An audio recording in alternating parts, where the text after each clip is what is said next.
যে মোহতারাম, ইব্রাহিম আলাইহিস সালাতু ওয়াস সালাম নাকি 4টা পাখিকে আল্লাহর আদেশে মেরেছিলেন, এরপরে এই পাখিগুলো নাকি আবার উড়ে গিয়েছিল। এই ঘটনা সত্য কিনা এ ব্যাপারে আপনার কাছে জানতে চাচ্ছি।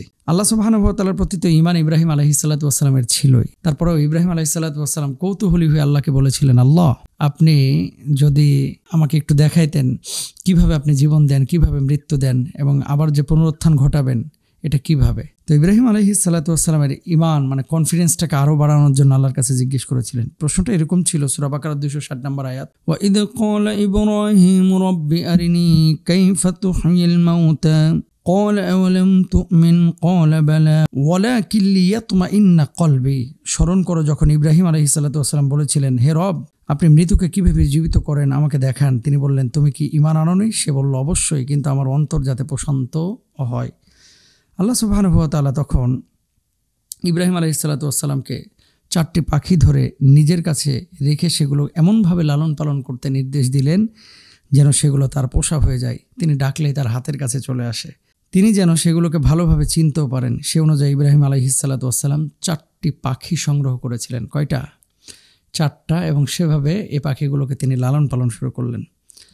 আল্লাহ তাআলা তখন নির্দেশ দিলেন, ওই পাখিগুলোকে জবাই করে এগুলোর হাড়, মাংস, পাখা ইত্যাদি সব কিছু একসাথে কিমায় পরিণত করা হলো। তারপরে ভালোভাবে মিশিয়ে কয়েকটি ভাগে বিভক্ত করে, গোশতের কিমা দেখেছেন তো, হাড়টার একেবারে মানে গোড়া গোড়া হয়ে গেছে আর কি। এই কিমা করার পরে আল্লাহ সুবহানাহু ওয়া তাআলা ইশারা করেছিলেন ইব্রাহিম আলাইহিস সালাতু ওয়াস সালাম বিভিন্ন পাহাড়ে গিয়ে এই কিমার গোশতগুলো ছড়িয়ে ছিটিয়ে রেখেছিলেন। যখন অনেকগুলো পছন্দ মতো পাহাড়ে এই গোশতগুলো তিনি ছড়িয়ে ছিটিয়ে ফেলে এসেছিলেন, আল্লাহ তাআলা তখন বললেন, ক্বালা ফাখুয আরবাআতাম মিনাত তায়রি ফাসুরহুন্না ইলাইকা সুম্মা জাআল আলা কুল্লি জাবালিন মিনহুন জুজআন সুম্মা দাউহুন্না ইয়াতিনাকা সাইয়া ওয়ালাম আন্নাল্লাহা আজিজুন হাকিম। তুমি 4টি পাখি নাও, তারপর সেগুলো পোষ মানাও, অথবা পাহাড়ে সেগুলো টুকরো অংশ রেখে আসো, সেগুলোকে ডাকো, সেগুলো দৌড়ে তোমার কাছে আসবে। আর জেনে রাখো, নিশ্চয় আল্লাহ পরাক্রমশালী, প্রজ্ঞাময়। যখন আল্লাহ তাআলা আদেশ করলেন তিনি কিমা করে এগুলো ফেলে এসেছিলেন, ডাক দিলেন, আবার প্রতিটা বডি সাথে সাথে লেগে গেল ইব্রাহিম আলাইহিস সালাতু ওয়াস সালামের দিকে, ছুটে আসলো, তারা আবার আকাশের দিকে উড়ে চলে গেল।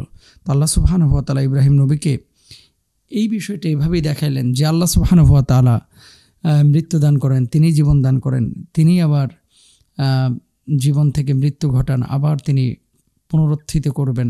আল্লাহ সুবহানাহু ওয়া তাআলা এইভাবেই কিন্তু দেখিয়েছেন।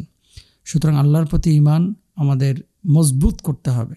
আল্লাহ আছেন, আল্লাহ সুবহানাহু ওয়া তাআলা কিয়ামতের ময়দানে আমাদেরকে দাঁড় করাবেন এবং আমাদের ঈমানের অবস্থা দেখবেন, জিজ্ঞেস করবেন, আন ওমরহি ফিমা আফনা, কোন পথে তুমি জীবন খরচ করেছো, ব্যয় করেছো।